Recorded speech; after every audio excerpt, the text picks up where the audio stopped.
precisa melhorar e também se a gente estamos fazendo tudo corretamente, porque às vezes você pode ter até umas boas intenções, mas às vezes será que nós estamos fazendo da forma correta? Eu posso citar um texto bíblico para você entender o que eu falei agora sobre boas intenções.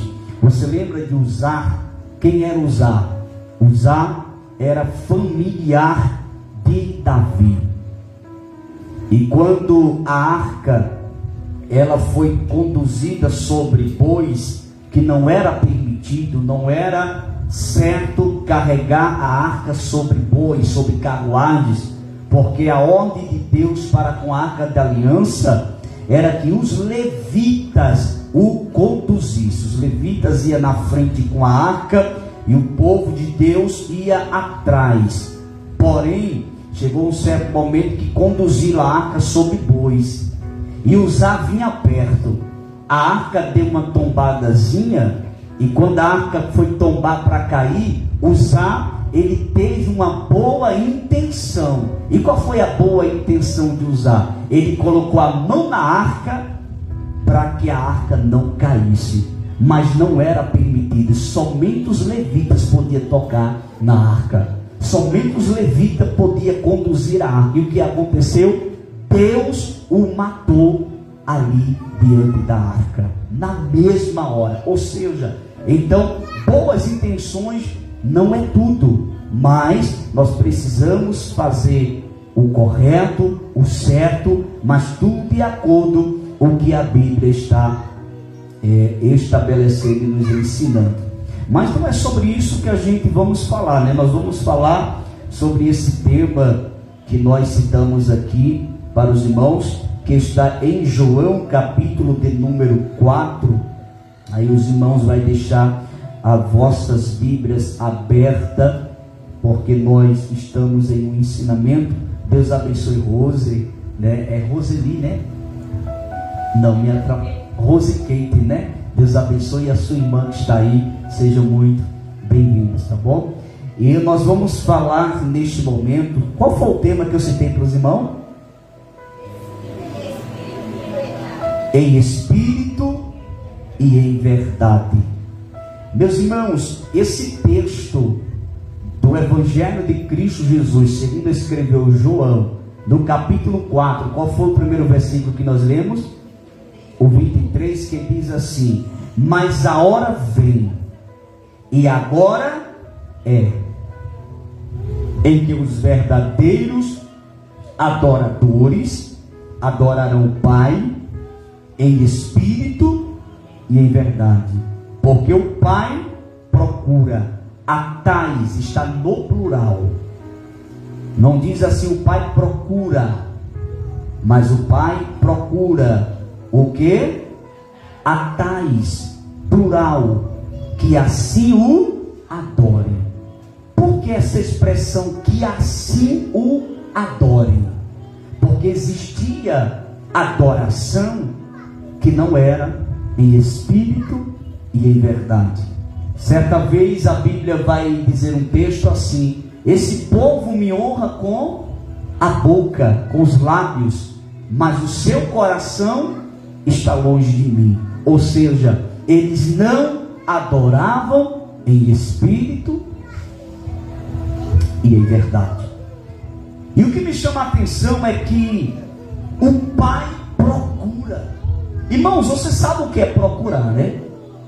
Procurar, você acontece até dentro de casa mesmo. Você perde algo, a tendência é você procurar aquilo para encontrar. Se o Pai está a procurar os tais, é porque não tinha nenhum que adorasse em espírito e em verdade. Então ele estava à procura, ele estava procurando. Então perceba que Deus aqui está dentro de uma procura de adorar. Mas é adorador de qualquer jeito? Não. Há um texto também que mostra Deus procurando. Deus, a Bíblia diz assim lá no livro dos Salmos: achei a Davi meu servo. Se disse: Deus achou porque estava procurando. E por que Deus estava procurando Davi? Estava procurando Davi porque precisava de um rei para reinar em lugar de Saul. Quando Deus se apresenta no Éden, sempre tem que ir para o Éden, né, irmão? Se apresenta no jardim que estava plantado no Éden, que Adão ele come do fruto junto com Eva, eles se escondem. E por eles se esconder, quando Deus aparece na virada do dia, o texto diz assim: aonde estás, ou onde estás, Adão? Ou seja, Deus aqui estava o que? À procura de Adão. E por que Deus estava à procura de Adão? Porque era notório que na virada do dia Deus cultuava, ele se reunia, tinha esse prazer de ir até Adão, Eva, e ali eles tinham um momento de culto. Deus tinha o prazer de reunir-se com Adão e Eva. Por isso que quando Deus vem, procura ele no lugar que deveria estar, eles não estavam. Por isso que ele disse: onde estás, Adão? E ele agora vai ter que revelar o porquê que tinha se escondido, por conta da desobediência. Vocês percebem que dentro de um texto que nós estamos lendo, do Evangelho de João, a gente dá uma rodada por dentro da Bíblia? Porque a Bíblia, assim, os textos vai trazendo conexão um com o outro. Então perceba que nesse texto que lemos como leitura oficial, Deus procura, mas não é agora ninguém para reinar. Deus procura, mas não é alguém agora simplesmente para cultuar. Deus procura, mas não é qualquer procura. Deus está procurando aqui e a Bíblia diz verdadeiros. Por que, irmãos, que Deus procura os verdadeiros adoradores? Porque existem falsos adoradores. Irmão, que tem gente que adora com uma falsidade terrível. Você acredita que tem gente que parece artista de novela? É uma falsidade na adoração que... E você... Eu já vi pessoas assim, ó, que é tão falso na adoração, que para demonstrar uma certa espiritualidade, começa a ficar com o olho duro. Assim, porque os irmãos sabem, se a gente ficar com o olho duro parado assim, o olho arde. E se o olho arde, ele vai encher de lágrima. Então tem gente que força uma lágrima, fica com o olho duro. Ou seja, para tentar mostrar um tipo de adoração falsa. Então nós precisamos ter cuidado, porque o que eu estou falando para os irmãos aqui, isso sempre aconteceu no decorrer da história. Há quem adore de verdade, mas há quem adore de mentira.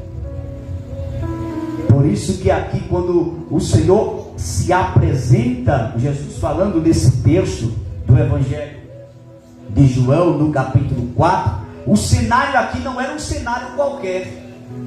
Esse cenário aqui existia uma intriga.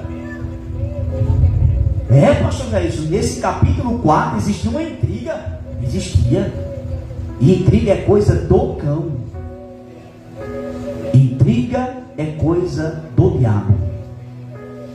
Porque intriga tira comunhão. Intriga tira convivência. Intriga afasta pessoas de si. Deus não está nas intrigas. Existe uma intriga aqui. E eu vou mostrar para os irmãos, daqui a pouco eu vou só focar essa parte em espírito e em verdade, para os irmãos entenderem. Mas vamos para o plano de fundo.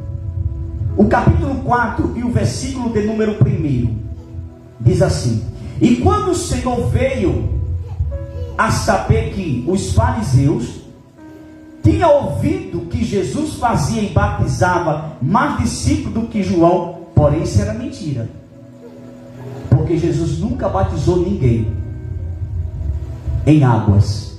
Ele batiza com o Espírito Santo e com fogo. Aí o versículo 2 diz assim: ainda que Jesus mesmo não batizava, Mas os seus discípulos deixou a Judéia e foi outra vez para a... Aí a Bíblia diz, esse versículo 4 diz assim: e era-lhe necessário passar por Samaria. Perceba que era algo necessário passar por Samaria. Por quê? Por que Jesus tinha que passar por Samaria?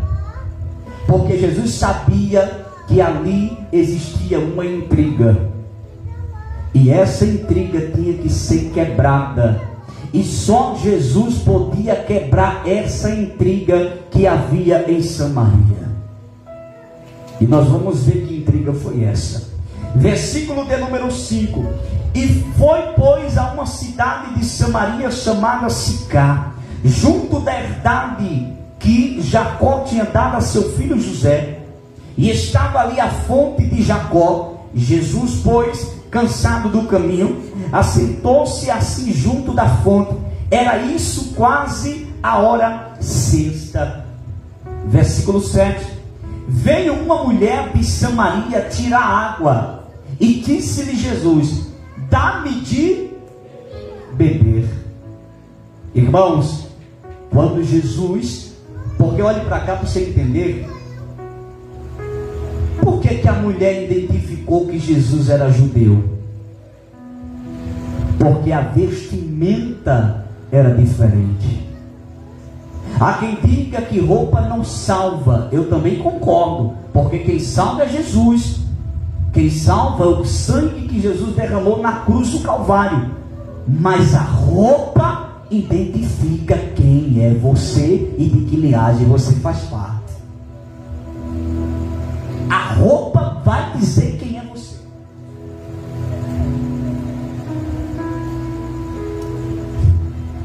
Tem coisas que identificam o cristão aonde ele está: roupa e fala.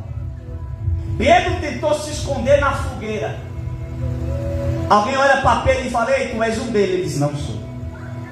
Aí ele diz assim: a tua voz denuncia que tu és. Porque o linguajar de Pedro era um linguajar diferente, era um linguajar de crente.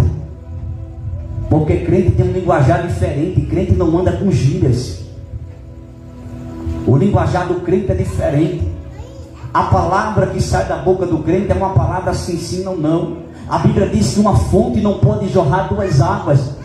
Como é que essa mesma voz que eu tenho canta louvores a Deus, minha alma é para ti, mas nos ocultos eu vou cantar músicas mundanas? Ou sou convidado para estar participando de algo e alguém diz: não, mas o que custa cantar uma música romântica?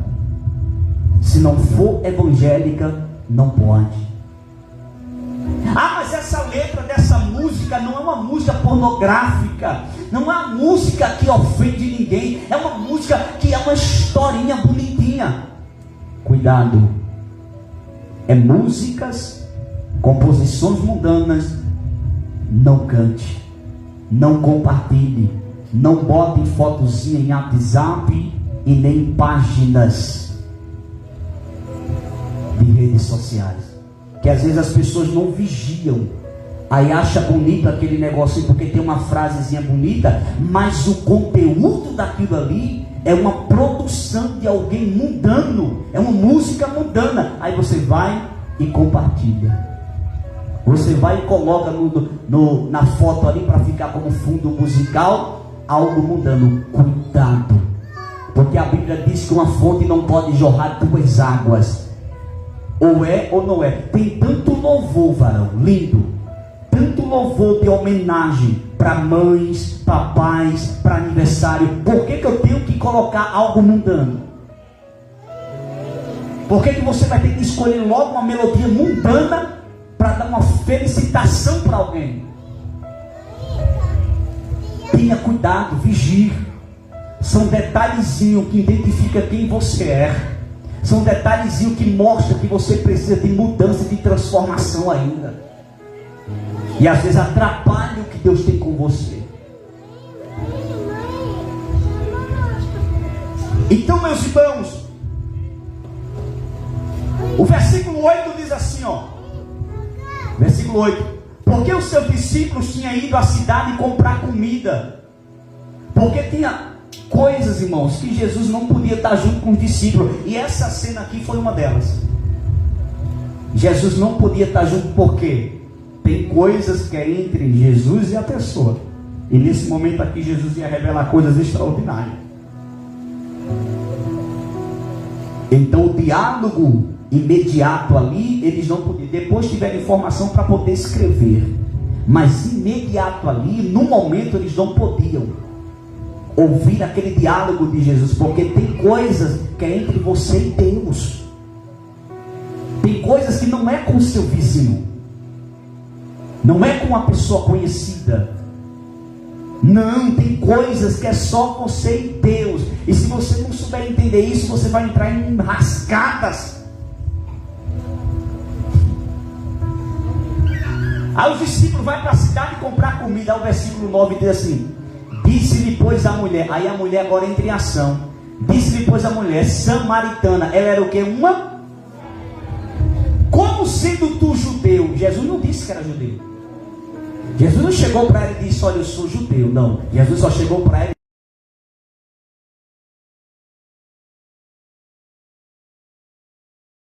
Ela identificou que ele era um judeu. Sabe o que eu acho lindo no judaísmo? Para quem estuda, como que é as práticas judaicas, como que é as vestimentas judaicas. Irmãos, é uma coisa única. Aonde um judeu tiver, você sabe que ele é judeu. Porque as vestimentas dele, os traços dele, identifica que ele é judeu. E nós é diferente, irmão? Nos dias de hoje, como cristão? Não. Aonde nós estivermos, as nossas vestimentas também. Mas vai revelar identidade. Ali, ó, não há vestimenta sensual. Porque tem pessoas, irmãos, que tem mulheres que gostam de se vestir muito sensual. Vai comprar uma vestimenta, a numeração é GG, mas tem que comprar T. Porque quer detalhar o corpo, tem o prazer de detalhar o corpo, de andar no arroxo, como que estivesse arrebentando. Aí vai andar pelo meio do mundo, no arroxo terrível. Mas em casa, vive que nem uma tomate estragada. É um desmantelo. O homem olha e tem que dizer assim: filho, dá um jeito, filho. Mas quando vai sair para fora, bota uma roupa arrochada, sensual. Por que não veste essas roupas arrochadas, essas roupas sensual em casa para o seu marido? Porque o homem é aquilo que ele vê, a mulher é aquilo que ela ouve. Mas não, resolve se embelezar, se cuidar, porque tem mulher que só se cuida para sair, em casa é um desmantelo. Aí a pessoa perde o apetite, varão. Ou não perde, irmão, perde o apetite. Só que tem um vocabulário. Quando você está com fome,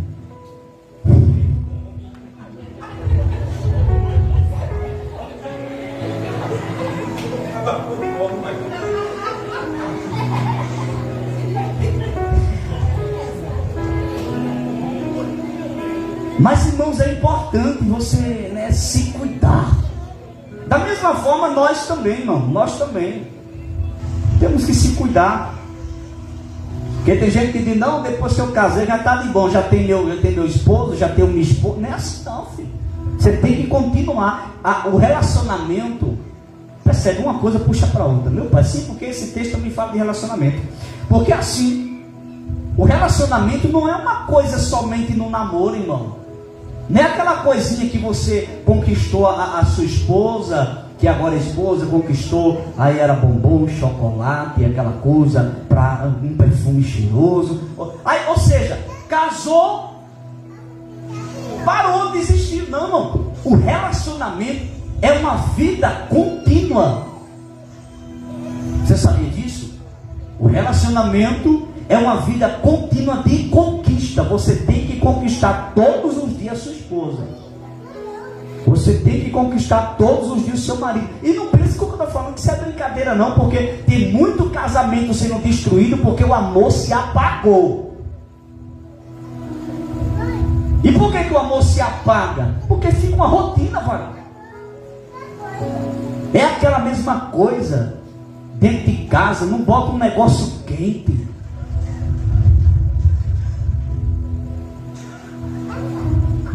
Eu sou chato, irmão. Eu mesmo não gosto de ver a Aniele vestida com uma roupa dentro de casa como se fosse uma roupa de gente velho, de 70, 80 anos. Não, filho, tem que estar um negócio bem justo. Isso é de mim por quê? Irmão, isso aquece o relacionamento. Isso aquece, mas às vezes tem mulher que não tem mais prazer de botar um negócio mais detalhado. O homem também é um irmão dele, irmão.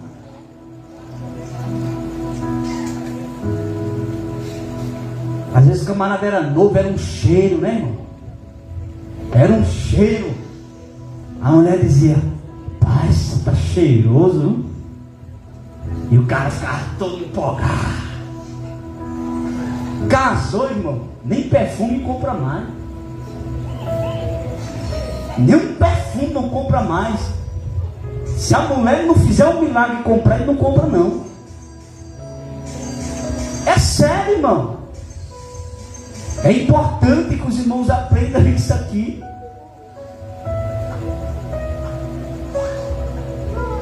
Da mesma forma, as mulheres, irmãos, se cuidem também. Porque tem gente, irmão, que eu vou dizer uma coisa, que parece que não sabe o que é um desodorante. Sabe não, vai. Irmão, vou dizer uma coisa. Você, pastor, mas eu não transpiro muito não. Use perfume. Pastor, mas não, eu não tenho cheiro na axila. Use, porque um dia esse negócio vai pegar e vai incomodar alguém. Use. Isso também é louvável a Deus, irmão. Porque Deus é um Deus de limpeza. Quando você chega numa casa e você vê imundícia, tem coisa do cão lá dentro. Você sabia disso, irmão? Você sabia que se você chegar numa casa e você vê uma imundícia dentro de uma casa, isso é um demônio que atua naquele ambiente? Sabia disso ou não? Alguém já ouviu falar sobre isso ou não? Não, garoto. Porque um ambiente ele tem que ser organizado. Se é uma coisa desorganizada, tenha cuidado, porque às vezes a gente abre brecha para esse demônio ficar lá. Porque é um demônio que trabalha dentro da nojeira, da cebosice. Já chegou em ambientes que eu mesmo entrei, não que eu vou para lugar nenhum e fico observando casa de ninguém, sangue de Cristo tem poder, mas eu estou ensinando para os irmãos que o que está, quando você chega num lar e você vê, irmão, é um cheiro de nhaca desde a porta, um fedor terrível, tem um demônio ali, irmão. E pasmo que eu vou dizer, quem está dentro da casa não percebe. E nem sente o cheiro. Mas quem vem de fora, sangue de Cristo tem poder. Ou você acha que é normal uma pessoa não tomar um banho? Cuidado.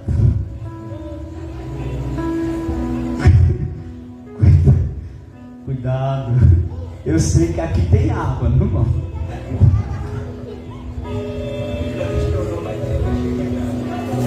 Tem. Se a compensa farrapar, tem chafariz.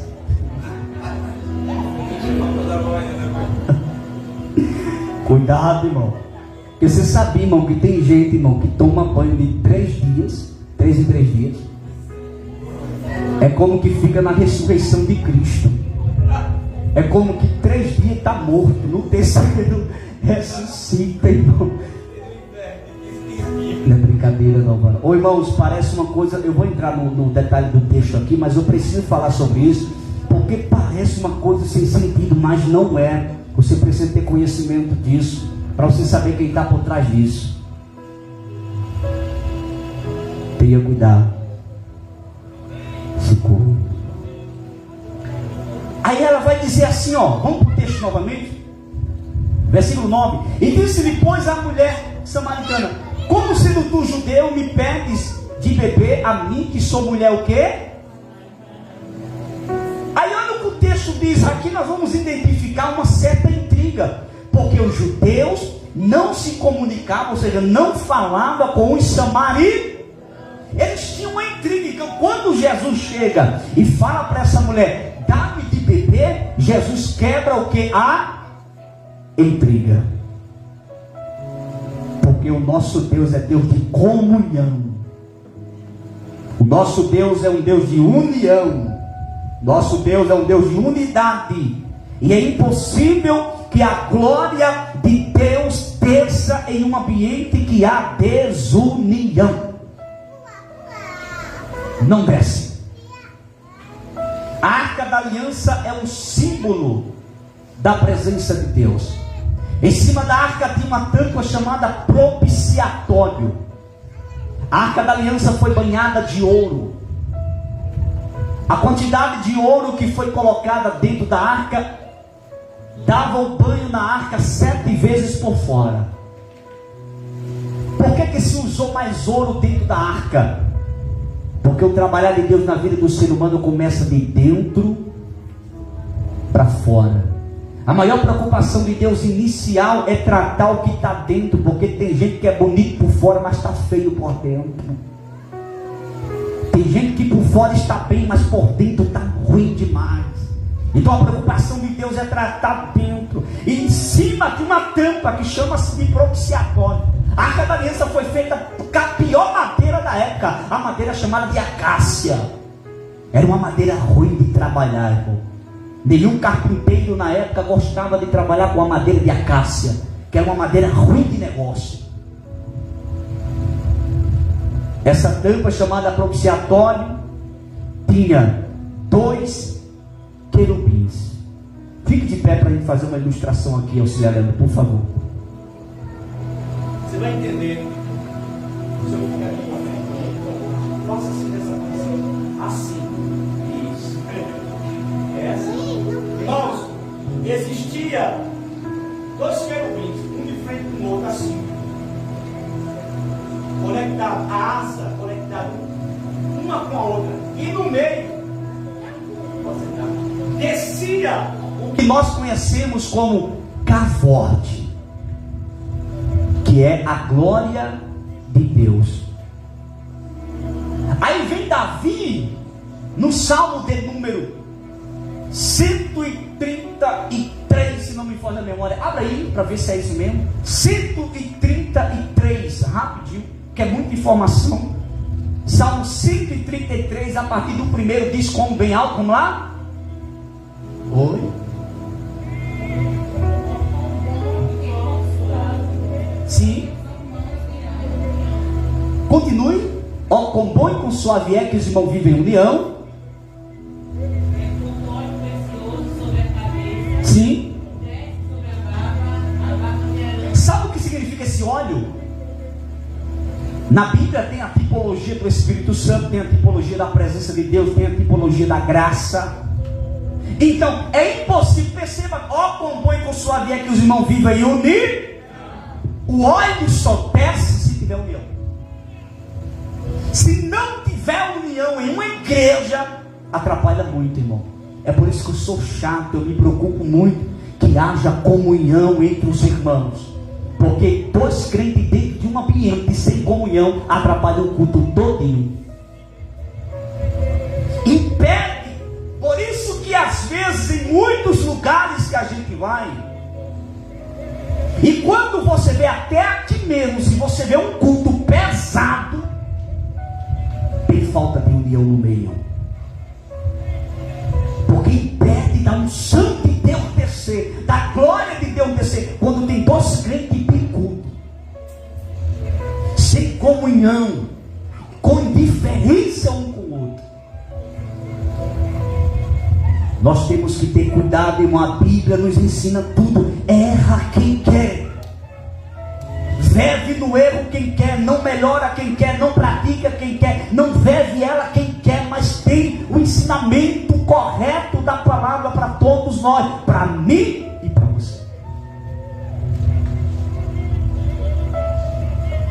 Aí o texto vai dizer aqui, irmãos, que ela diz: como sendo tu judeu fala comigo que sou mulher samaritana? Vamos para o versículo 10. Jesus respondeu e disse-lhe: se conheceras o dom de Deus, e quem é o que te diz dá-me de beber, tu lhes pediria e eles te daria água. Irmão, imagine você diante de Jesus, como essa mulher estava. Jesus com sede humana, do corpo humano, físico, porque Jesus teve um corpo humano, e o nosso corpo humano, se não me foge a memória, se eu errar, os irmãos me corrijam aí, se os irmãos souberem também, mas me parece que o corpo do ser humano é 70% água. Se eu não me foge a memória, eu sei que o planeta é 70% água. Provavelmente o ser humano também é 70% água. É por isso que a gente consegue suportar mais tempo sem comer, mas sem beber água não. Então, irmãos, Jesus disse: dá-me de beber, porque Jesus vinha de uma caminhada longa, ele estava com sede, ele precisava se hidratar. Porém, aquela mulher, quando vai dizer assim: como sendo tu judeu fala comigo que sou mulher samaritana, Jesus, quando fala dessa água viva na mente da mulher, o que passou na hora? Água viva. E Jesus vai dizer que se tu beber dessa água, tu nunca mais terás sede. Na mente da mulher, é essa água que eu quero, porque naquela época era um trabalho cansativo para as mulheres, porque o dever de abastecer a água na casa era das mulheres. O homem não carregava água, a não ser o cântaro do lado para ir para a guerra, mas carregar água era função da mulher. Por isso que quando foi na última ceia, Jesus, quando disse para o discípulo: olha, vocês vão encontrar um homem com um cântaro de água. Ixi, veio na mente do discípulo: como sempre? Por que Jesus citou isso? Porque não era comum, não era normal um homem carregar água. Então a identificação que Jesus disse foi essa: quando tu vês um homem carregando um cântaro de água na cabeça, segue ele, porque é lá que a gente vai celebrar a última Páscoa, a última ceia, porque não era função do homem.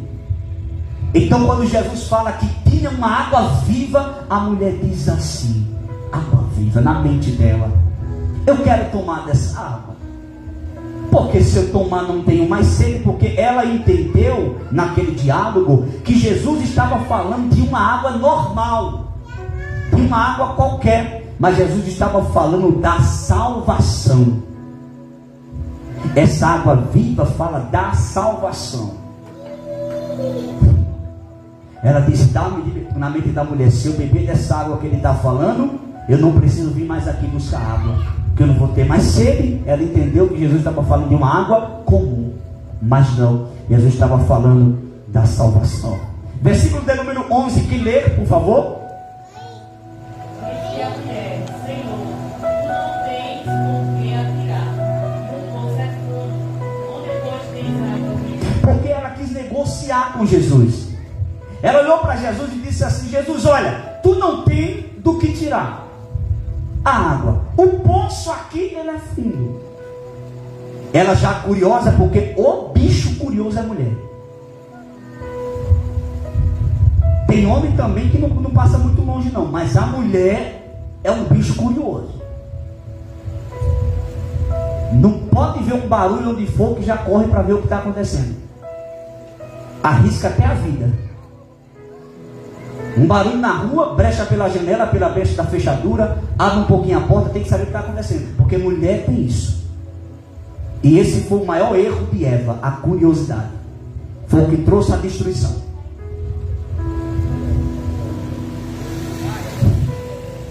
Então ela diz assim: tu não tem do que tirar.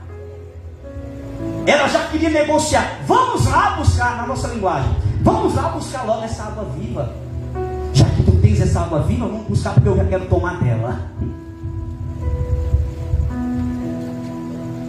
Porque tem gente, irmão, que quer negociar com Jesus. Jesus não é negócio. Tem gente que quer barganhar com Jesus. Aprenda uma coisa hoje aqui: tudo que você fizer para Deus, não fique negociando com Deus. Olha, Senhor, eu estou fazendo isso, mas eu quero isso. Olha, Senhor, eu estou fazendo isso, mas eu quero. Não, você não precisa fazer isso. Você faça para Deus tudo o que você puder, e Deus sabe do que você precisa e mandará para a sua vida. Isso é a pura realidade, meus irmãos. Versículo de número 11, relendo. Disse-lhe a mulher: Senhor, tu não tens com que atirar, e o poço é fundo. Onde, pois, tens água viva? És tu maior do que Jacó, nosso pai, que nos deu o poço, bebendo ele próprio dele? Ela agora vai contar sobre história. Ela vai dizer: o nosso pai Jacó. Ela estava se orgulhando porque Jacó fez aquele poço e porque Jacó também bebeu daquele poço. Aí vai dizer aqui que ele nos deu o poço, bebendo ele próprio dele, e os seus filhos e o seu gado. Versículo de número 13. Jesus respondeu e disse-lhe: qualquer que beber desta água tornará a ter sede. Jesus agora vai dizer para ela: mulher, isso aqui não é tudo. Essa água não é tão importante.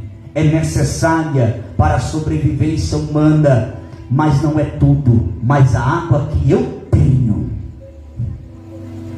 essa água, ela vai te conduzir para a vida eterna.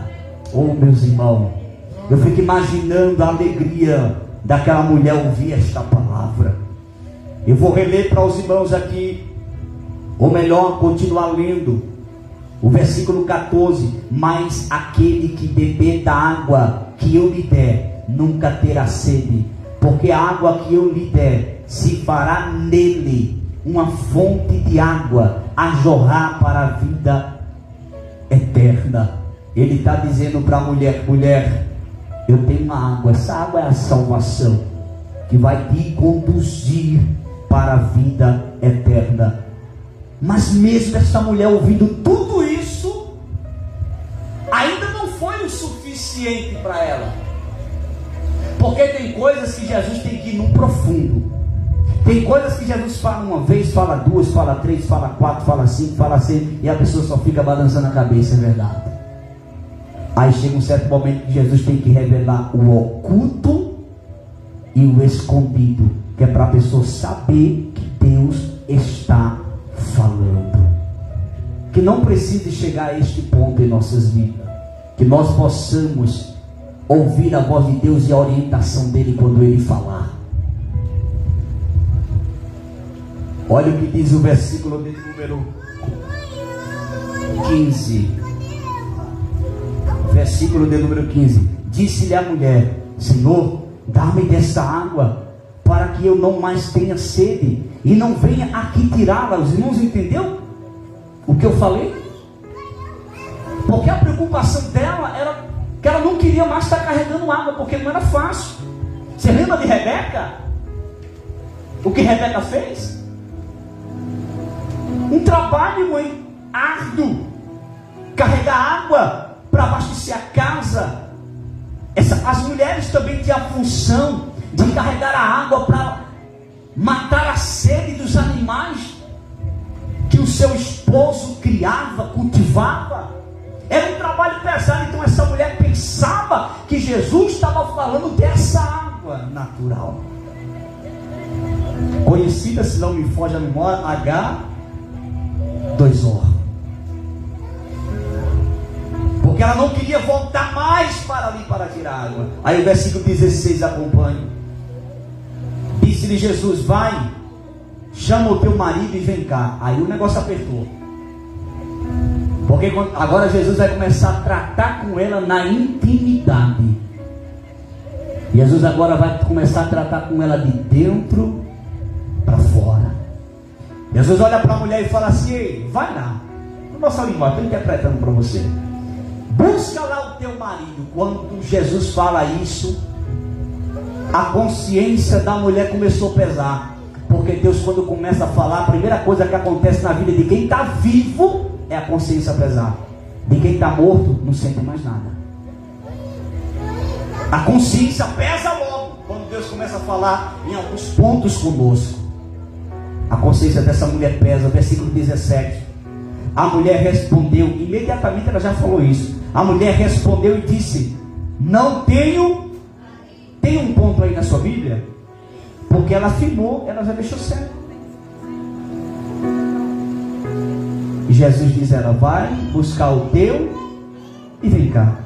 Ela responde: não tenho. Aí Jesus agora entra no oculto e no escondido. Disse-lhe Jesus: disseste bem. Quando Jesus diz assim, disseste bem, Jesus estava dizendo para a mulher: fosse verdadeira. Não ocultaste. É o que a Bíblia diz, irmãos: aquele que confessa e deixa alcança misericórdia. A pior coisa do ser humano é ficar ocultando o pecado. Isso vai conduzir ao inferno, irmão. Confessa e deixa, e você vai alcançar a misericórdia de Deus. Confessa e deixa. Confessar, deixar, parar a prática, e você vai alcançar o perdão da parte de Deus. Versículo 18, relendo. Ou 17. A mulher respondeu e disse: não tenho marido. Disse-lhe Jesus: disseste bem, não tenho marido.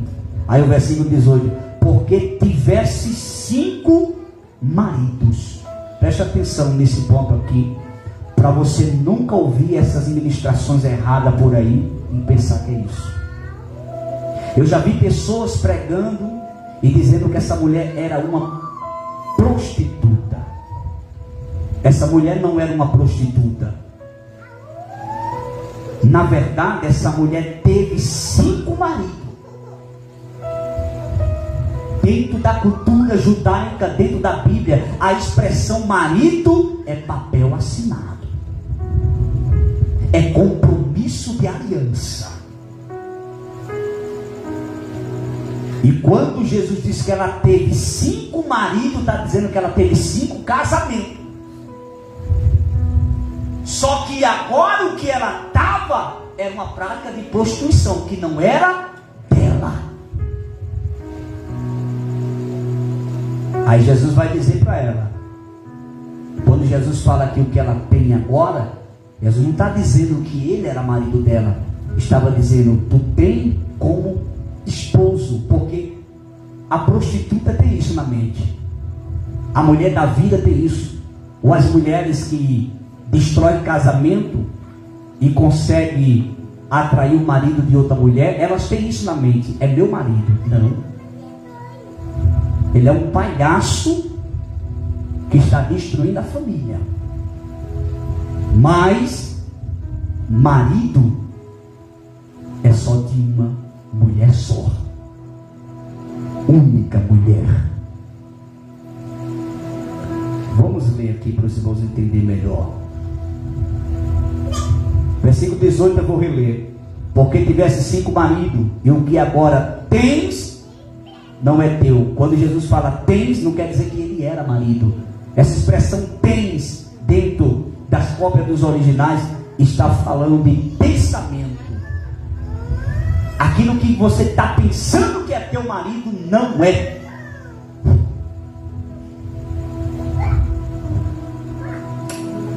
Oh, irmãos, como é tão bom estudar a Bíblia. Não é teu marido. Isso disseste com verdade. Aí agora ela vai dizer no versículo 19: disse-lhe a mulher: Senhor, vejo que és profeta. Porque Jesus agora revelou para ela que ela teve 5 maridos, e o que ela tinha como marido não era marido dela. Deixa eu abrir um parênteses aqui para dizer uma coisa. Eu não concordo, não aceito, não aplaudo e não participo de nenhum tipo de cerimônia de casamento e nem festa de casamento de pessoas que destruíram o relacionamento para casar com outra pessoa. Não me chame que nesse eu não vou. Nem para tomar refrigerante. Eu ter conhecimento que aquele casamento que está tendo ali, aquele camarada deixou a mulher, abandonou a mulher e a família para se juntar com aquela mulher e agora casar com ela. Esse aqui não é compatível a pecado. E se você for, você peca.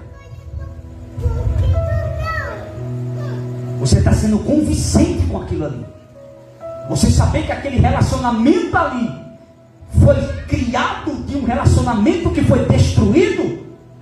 Deus não destrói uma família para criar outra. Deus vai te dar família, vai dar família para outro, vai dar família para outro, mas não vai destruir um relacionamento, uma família, para construir outra em uma família que já tinha sido estabelecida. Isso não é de Deus. Foi apertado o que eu falei aqui, né? Então tenha ciência. Foi convidado para um casamento. Que casamento é esse? Será que aquele casamento que você vai é um casamento que o cara deixou a mulher, abandonou a mulher? Ou a mulher abandonou o marido para se casar com o outro?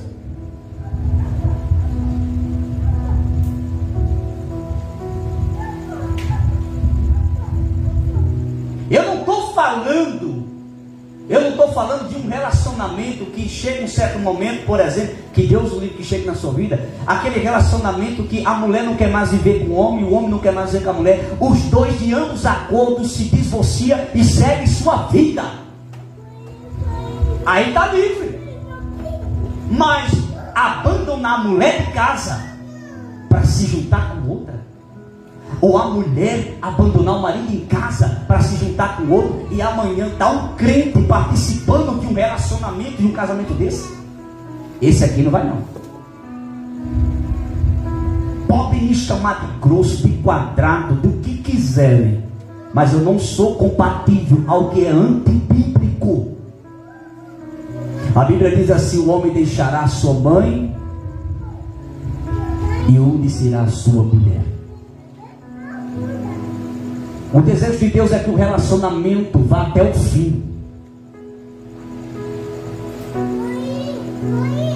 Esse é o desejo de Deus, que todo relacionamento vá ao fim. Deus não tem prazer em divórcios. Deus não tem prazer em separações. Ele não tem prazer nisso. Acontece, mas Ele não tem prazer nisso. O prazer de Deus é que quando você deu sim para a tua mulher, quando você deu sim para o teu marido, independente da situação que ele cair amanhã ou ela cair, você vai estar ali e não vai virar as costas para ela nem para ele. Porque o negócio que me irrita, irmão, é quando eu tenho conhecimento de uma mulher ou de um homem que caiu numa situação de enfermidade, e aquele homem abandona a mulher na hora que ela mais precisa. Hoje eu estou com a minha saúde aqui, eu sei amanhã. Minha esposa está com a saúde dela, a gente não sabe. Nós pedimos que Deus me dê saúde até a sua volta. Mas se acontecer na sua vida, meu irmão, cuide do seu marido, mesmo que ele fique vegetando em cima de uma cama. Honre a sua palavra, cuide dele e cuide dela. Que isso é agradável aos olhos de Deus. Não foi bom comer a carne boinha? Vai roer o osso também. Porque tem gente que quando a mulher está naquela boniteza, naquela coisa toda, é uma barbicinha, irmão, o cara parece uma chamichuga. A mulher tem que orar para ele deixar ele em paz em algum momento. Aí acontece um problema de saúde, a mulher perde alguma questão no seu corpo, uma movimentação do corpo, seja lá qual questão de saúde, aquela beleza que ela tinha descai. Aí sabe como faz? Vou atrás agora de uma novinha. Abandona a mulher que ajudou ele toda a vida, que cresceu com ele, que está junto com ele. Quantos casamentos a gente vê dessa forma, que comiam ovo, cuscuz seco, Deus abençoou. Depois de abençoado, o cara disse: quero mais não, segue tua vida que eu sigo a minha. Você casou, honre a sua mulher. Você casou, honre seu esposo. Você que quer casar, case para viver. Não vá querer casar para fazer teste, que casamento não é teste. Teste é de gravidez. Porque tem gente que diz: eu vou casar, se der certo Deus, se não der acaba. Não pode. Você vai trazer problema para a sua vida. Você tem que casar com convicção que vai viver com aquela pessoa que ama e vai viver para toda a vida, até que a morte o separe.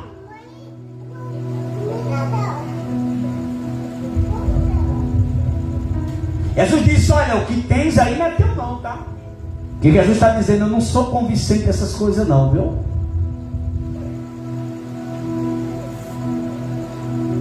Isso é um demônio, irmão. E sabe qual é o demônio que trabalha dentro disso aí? Conhecido como pomba gira.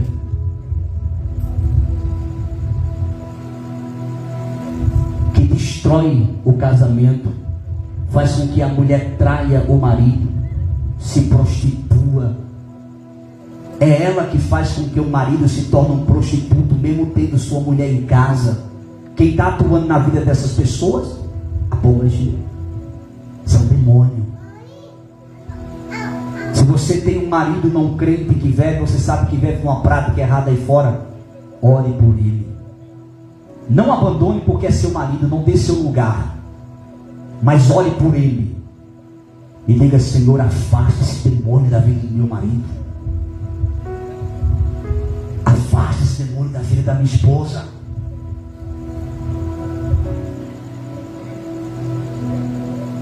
Versículo de número 22, é isso? Oi? 20. Nossos pais adoraram neste monte. Ela agora vai revelar sobre a intriga que existia entre os judeus e os samaritanos. Nossos pais adoraram neste monte. E vós dizeis que é em Jerusalém o lugar onde devem adorar. Ou seja, a briga entre os judeus e os samaritanos era sobre o lugar de adoração. Meu Deus, o horário não vai dar para eu entrar no assunto. A briga era essa, porque os judeus diziam: o lugar de adorar é aonde? Em Jerusalém. Os samaritanos diziam que o lugar de adorar era onde? Ou seja, por questões religiosas existia essa intriga entre os judeus e os samaritanos. Porque os samaritanos diziam: o lugar de adorar é no monte. Os judeus diziam: não, o lugar de adorar é em Jerusalém. E eles se intrigaram por conta dessas questões religiosas. Não se intrigue de ninguém por religião. Não. Não vire as costas para ninguém por conta de religião. Siga a sua e deixe quem quiser seguir a dele. Mas não se intrigue e não fique indiferente porque alguém tem uma religião diferente da sua. Respeite. O nosso país é livre. Cada um segue e crê no que quer.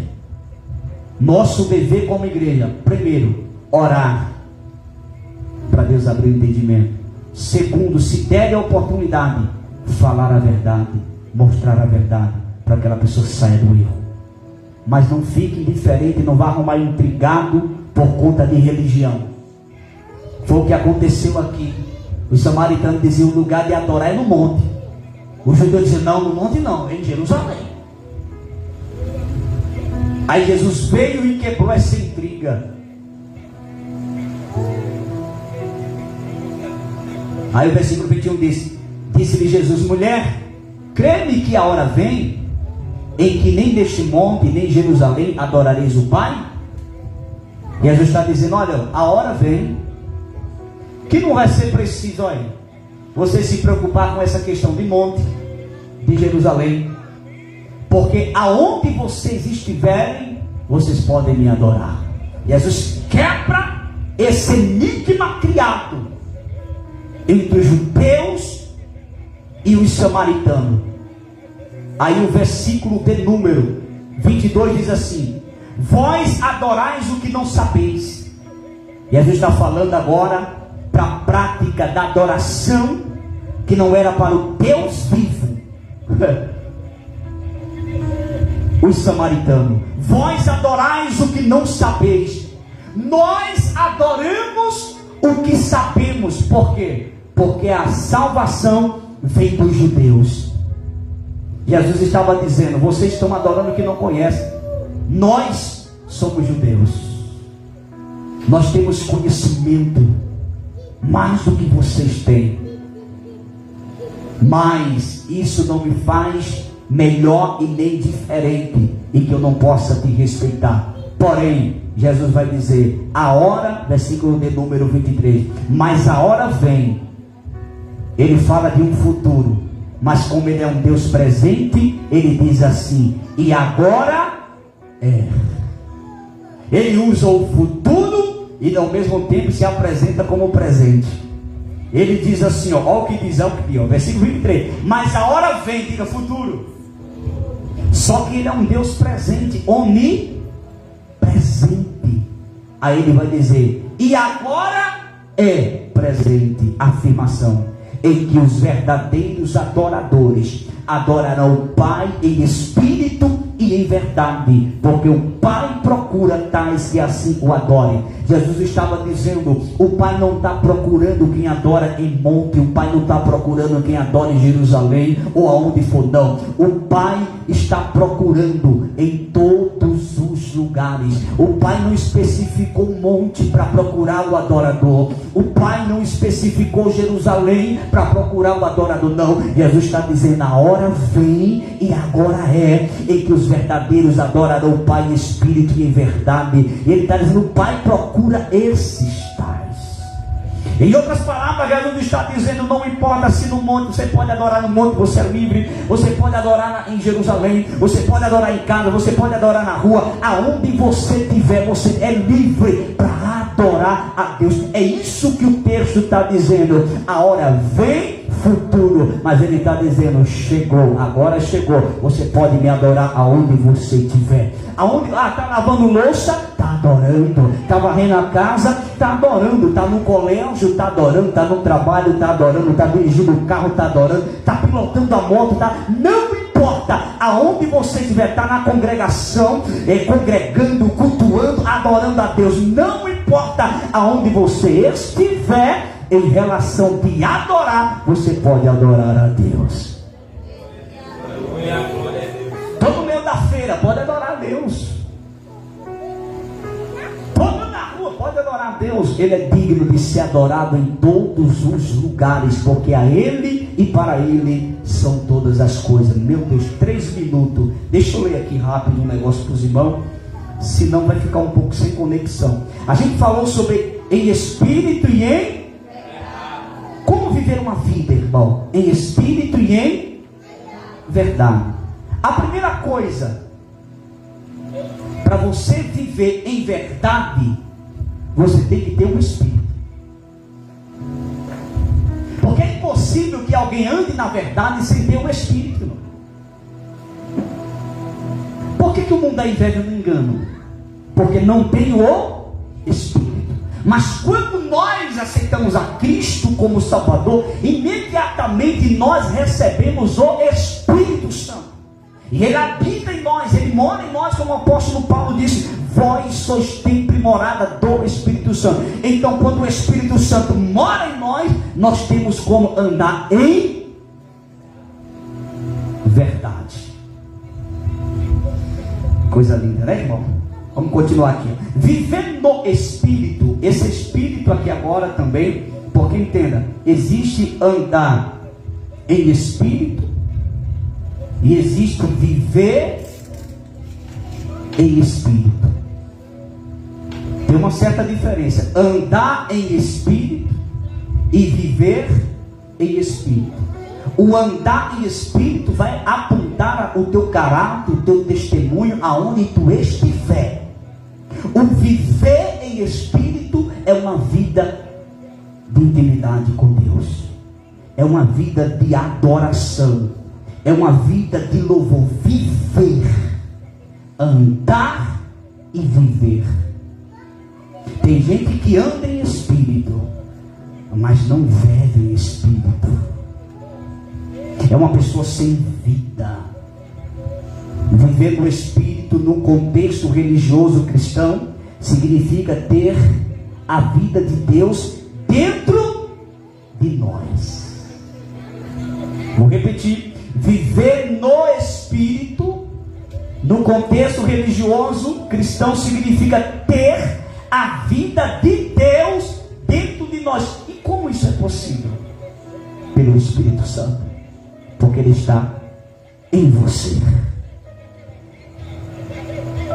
Que isso traz também o resultado da salvação e presença do Espírito Santo. É o que eu falei: andar em espírito e viver em espírito. Andar, testemunho, caráter, diferença. Viver é presença, é graça, é autoridade de Deus na vida. Um crente não pode ser um crente morto, porque a Bíblia diz que Deus não é Deus de morto, irmão.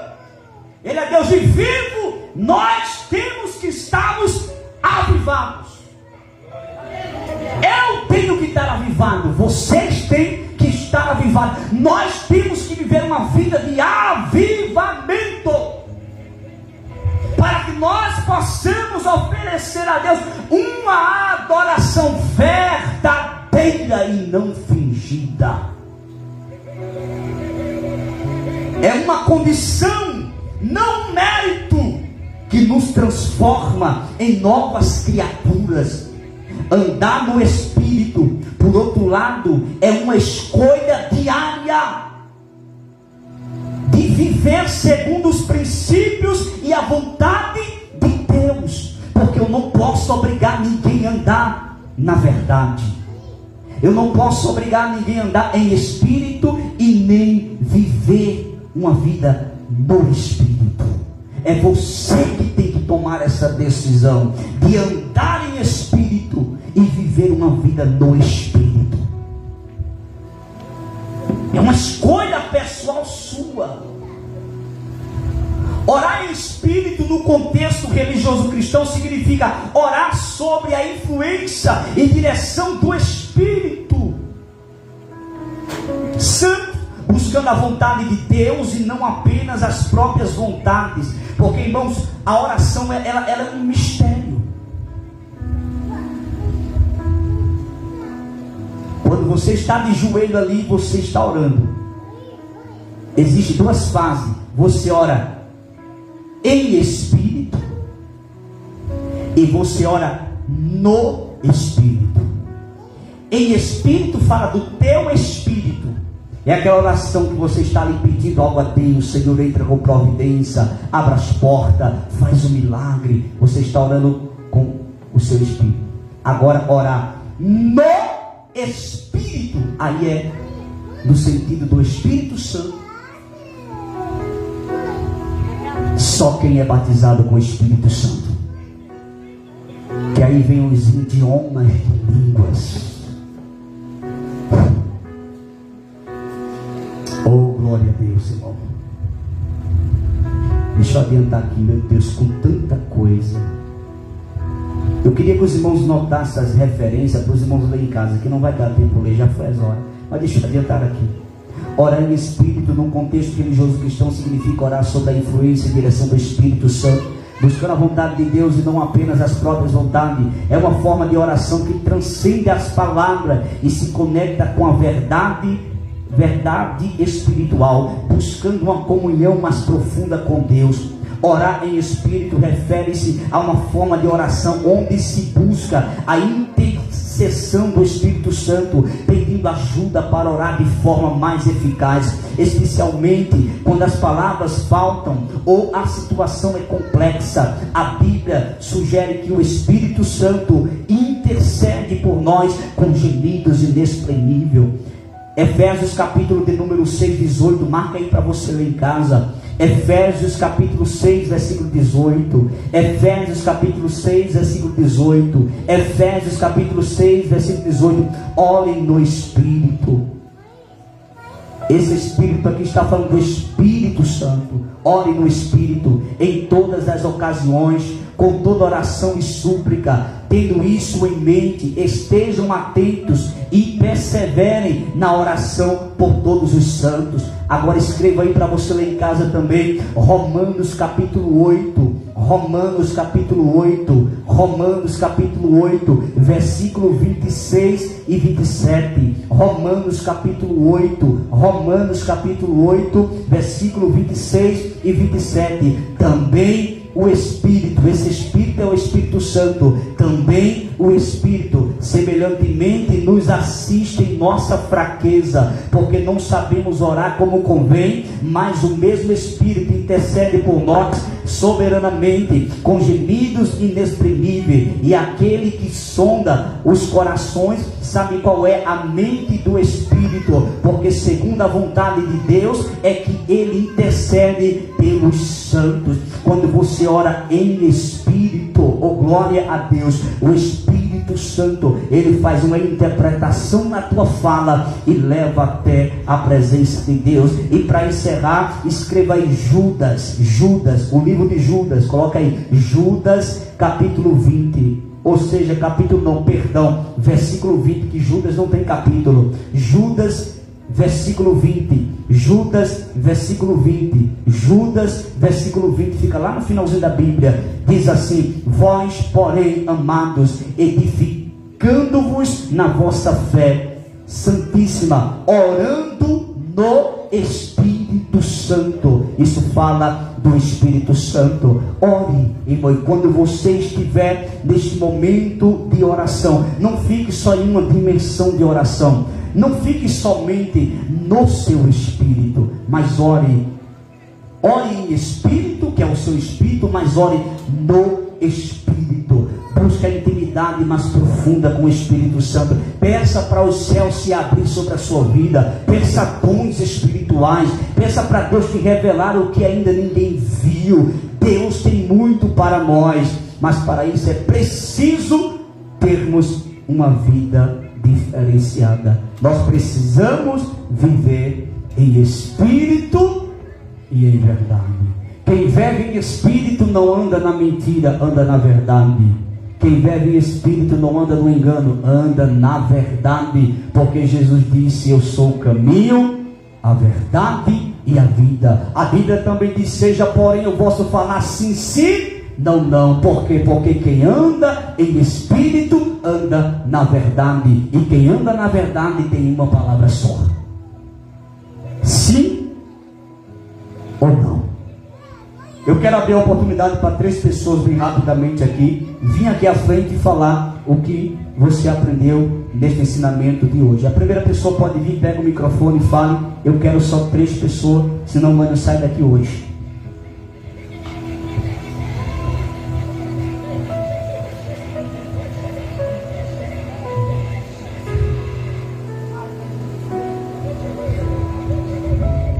Cadê a primeira pessoa para falar, irmãos? Você vai chegar aqui e você vai falar o que você aprendeu hoje, o que lhe chamou a atenção. Simplesmente isso. O que eu aprendi, salve meus irmãos com a paz do Senhor. O que eu aprendi é que a gente, irmãos, sempre tem que viver em união. A união, onde há união, Jesus está num lugar, num momento. E quando não está a união, fica, que nem o pastor falou, fica um culto pesado. Então a gente tem que buscar cada dia mais estar unido com os irmãos. Foi o que eu mais entendi também. Correto. Segunda pessoa.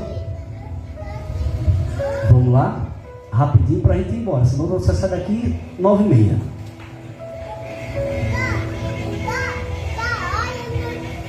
Salve, irmão, com a paz do Senhor. Eu aprendi que devemos sempre viver, dizer sim, sim, não, não, e nunca voltar atrás do que dissemos, né? Porque Deus não se agrada. E também sobre as vestes, né? Que o irmão conhece de longe. E em questão de união também, né? Que se a gente não viver em união, como podemos também amar a Deus, né? Se a gente vê nosso irmão todos os dias e não temos união com ele, como a gente pode dizer que ama a Deus? Se a gente não viver em união com o nosso irmão. Foi isso que eu aprendi. E aí, nessa oportunidade. A terceira. Não é possível. A terceira pessoa para a gente encerrar, irmão, e fazer a oração. Vamos lá? Quem fala?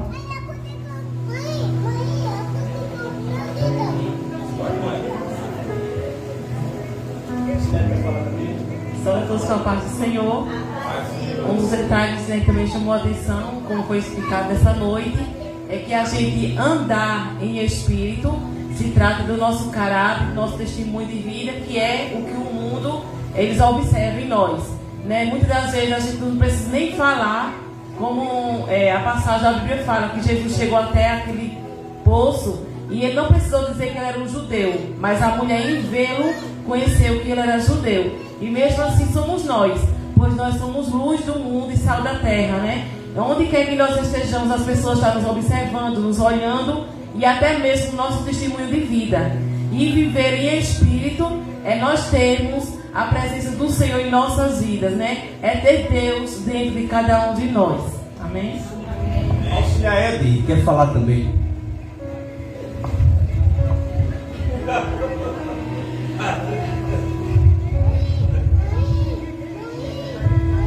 Salve os irmãos com a paz do Senhor.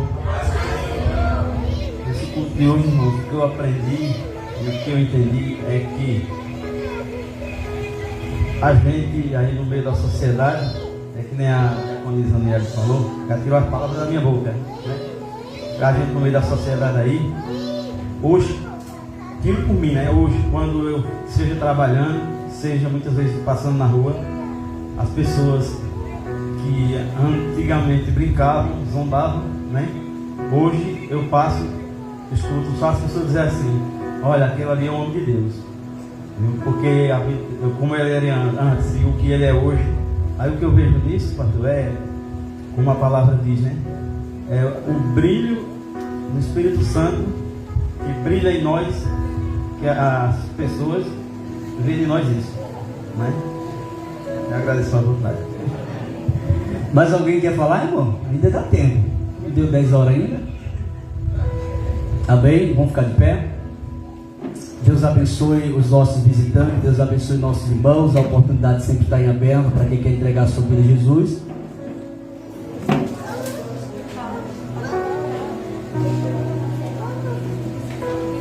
E amanhã temos ciclo de oração infantil. Todos os irmãos aqui para a gente orar, irmão. Nós vamos orar para a glória de Deus, tá bom?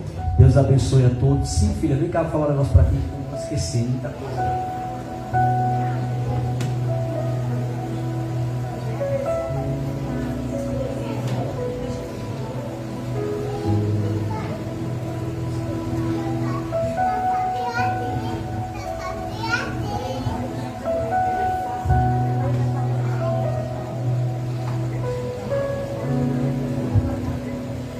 Querido e eterno Deus, nós te louvamos, Senhor, te agradecemos, ó Pai amado, por tudo quanto o Senhor tem feito nesta noite, pela tua palavra transmitida aos nossos corações. Conduza em paz, em segurança cada um dos seus filhos aos seus lares. Muito obrigado pelo ensinamento desta noite, ó Deus, que teus filhos possam colocar em prática em sua vida, Senhor, para que em tudo o teu nome venha a ser glorificado. Leve em paz, Senhor. Continue abençoando este lugar, continue abençoando esse bairro, abençoando os moradores desse lugar, nossos amigos, vizinhos, visitantes, sede com todos hoje e sempre. Amém. Que a graça do nosso Senhor e Salvador Jesus Cristo, o amor de Deus, a comunhão e a consolação do Espírito Santo seja com cada um de nós hoje e sempre. A igreja diz amém. Cumprimente uma outra com a paz do Senhor e diga para ele: viva em espírito.